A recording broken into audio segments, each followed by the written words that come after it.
Yeah, let's do that. So I'm gonna flip over. I'm gonna flip over to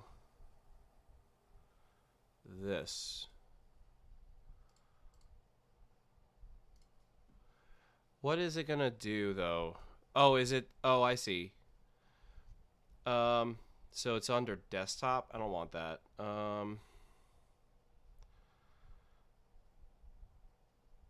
What was it? This one? Yeah. Browser.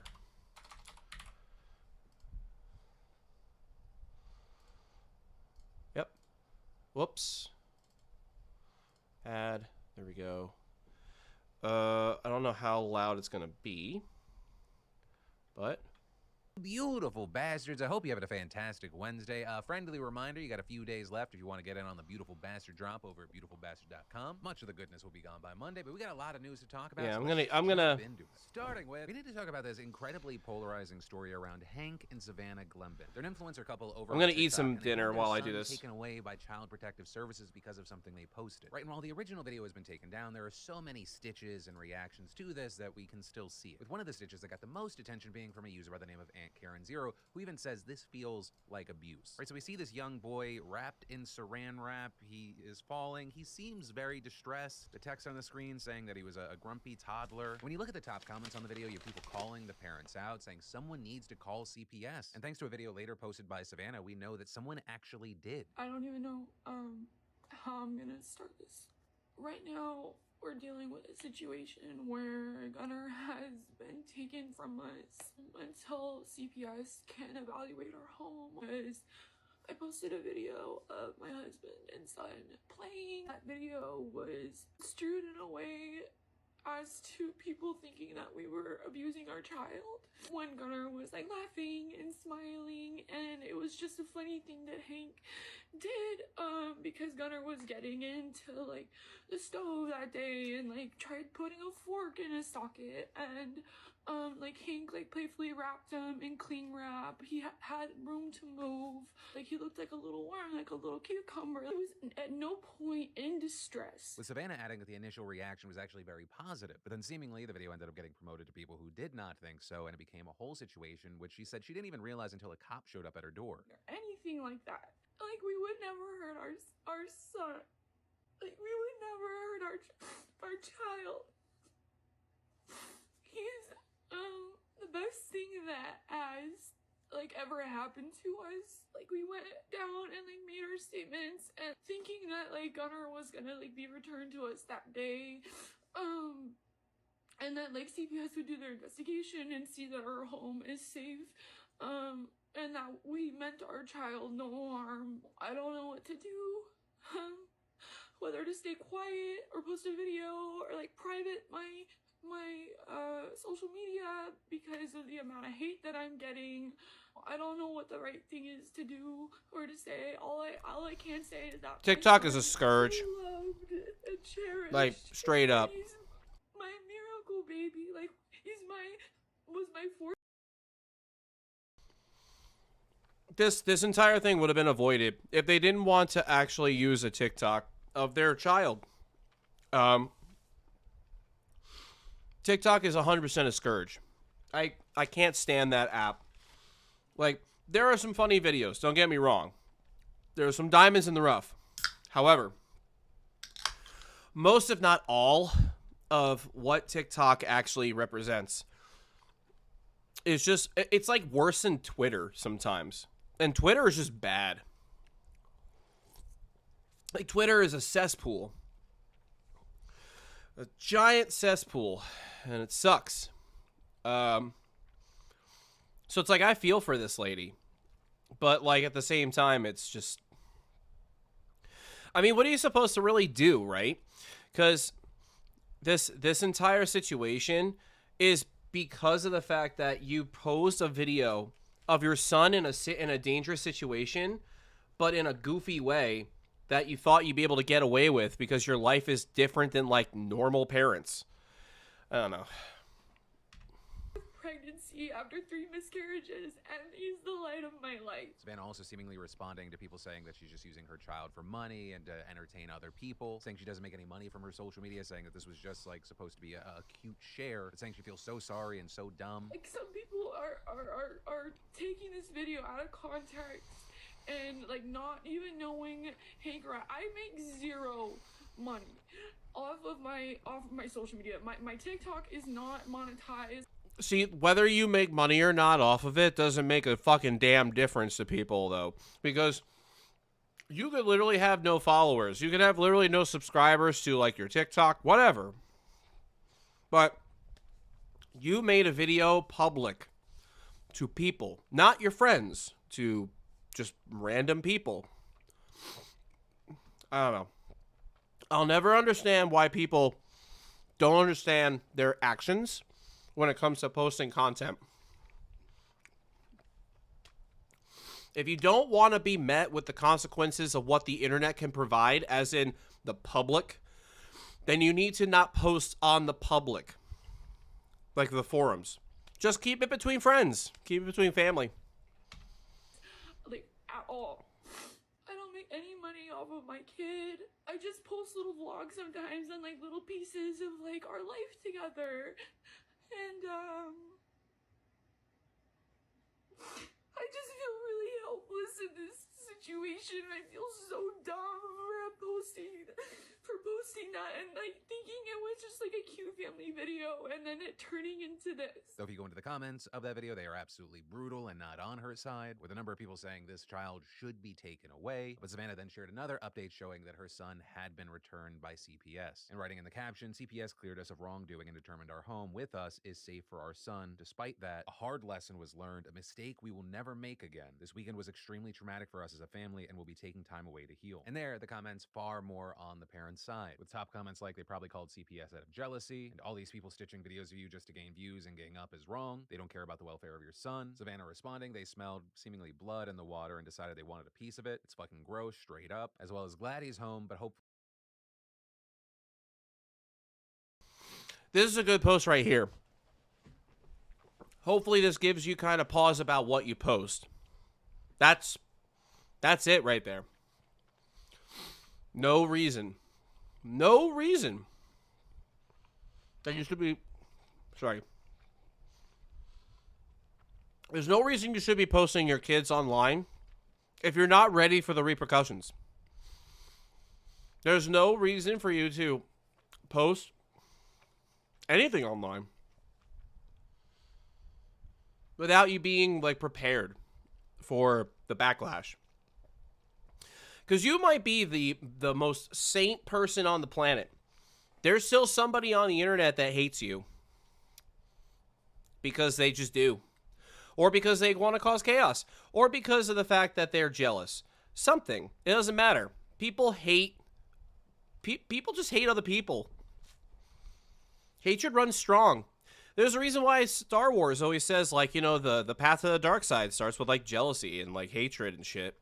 Like, there's...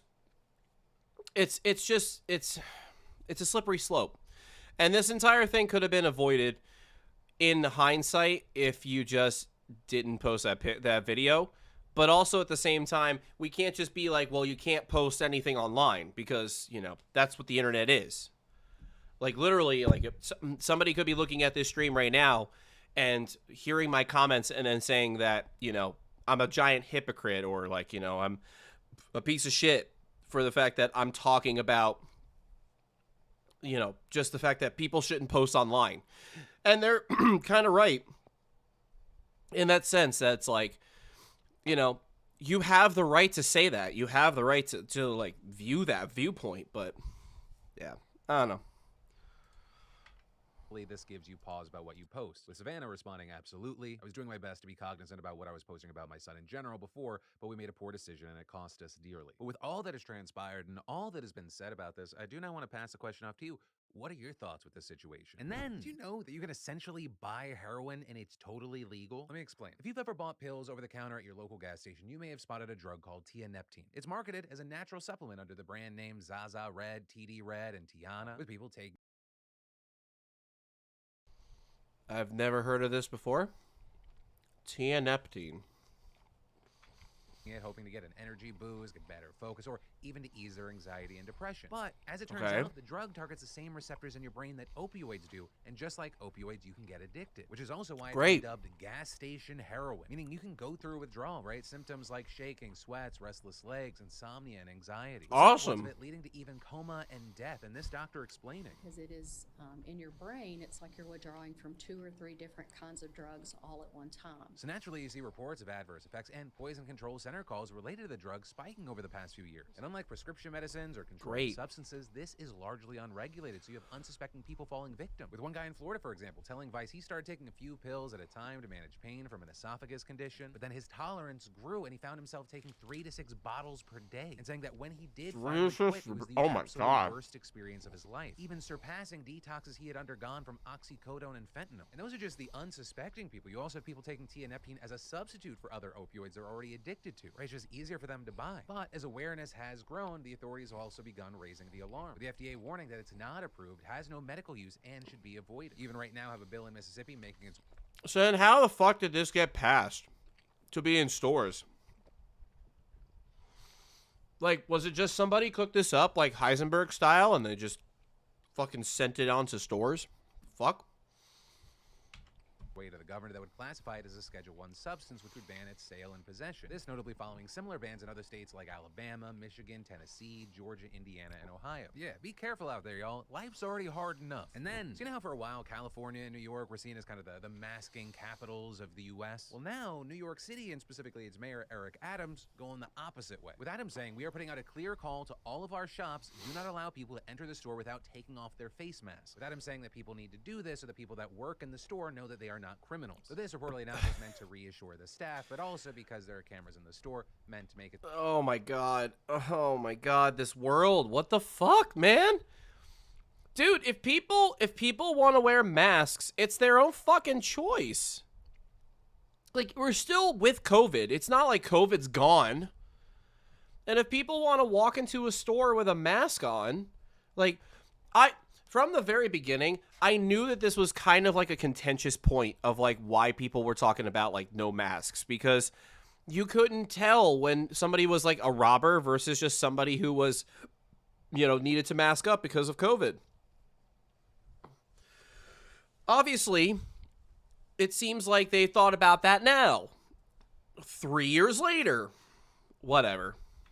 so that criminals can be found. Though, one of the counter arguments we've seen to that is if you are willing to take a gun into a store to rob someone, you probably do not care about their masking policy. At least not enough. Probably, to take yeah. off your mask so the cameras can capture you. But this request also notably happening during a time of increased robberies. With Gotham is reporting that robberies spiked in New York City last year, with 17,411 reported in 2022 compared to 13,831 in 2021. And saying before that, the number of reported robberies had not exceeded 17,000 since...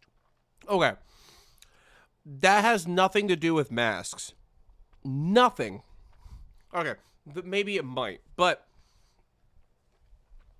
that statistic can have a correlation, but it's not the causation, you motherfuckers. The overall thing can also be, you can say the same thing about how robbery spiked because of inflation. Easy. Another one is like even more just specific. Robberies are spiking in New York because of raising in cigarette prices. And you can't say whether it's yes or no. There's no causation in this. It's just a red herring. They're trying their best to find a way to stop robberies, but here's the thing. There's a whole systemic problem. It's not just like, oh, take away masks, easy. That doesn't help. Workers by design are not supposed to even stop robbers. Workers by design are supposed to just let the robber do what they need to do so they don't get killed. Don't be a hero. And then you call the cops and let them know and let them handle it. The problem is that now, in 2023, cops don't really want to do shit like this. Things that are dangerous, they don't care. Things that like traffic stops, absolutely. But like stopping robbers and stuff, I mean, okay, granted, if they are If they are of a minority, it might be more on their want to do list, which is a whole different can of worms. But like, I don't know. This entire thing of the whole take off your mask thing is gonna just it's not gonna work. It's not. 2013. Though this also has created more confusion and questions, with people noting that the city's own health agency still strongly recommends that people be masked up when they're inside of a public setting. Right. Lawyers saying this could be a huge legal issue. Then PR reporting that according to Matthew Cortland, a lawyer who specializes in areas of disability and healthcare as a senior resident fellow at Data for Progress, any rule that would force immunocompromised people to remove their face masks would violate the Federal Americans with Disabilities Act and the New York State Human Rights Law. And Cortland even urging people to push back on this, saying this is a morally repugnant and unlawful policy initiative. So with all that, people, tell me, what are your thoughts here? And then, hungry? I'm getting a little hungry. Yeah, so let's take a little break with our friends over at Boxu. Boxu is a premium Japanese snack box that works with family businesses all over Japan to deliver a new theme of authentic treats every single month. And this month's theme is actually a limited edition celebrating the famous cherry blossom.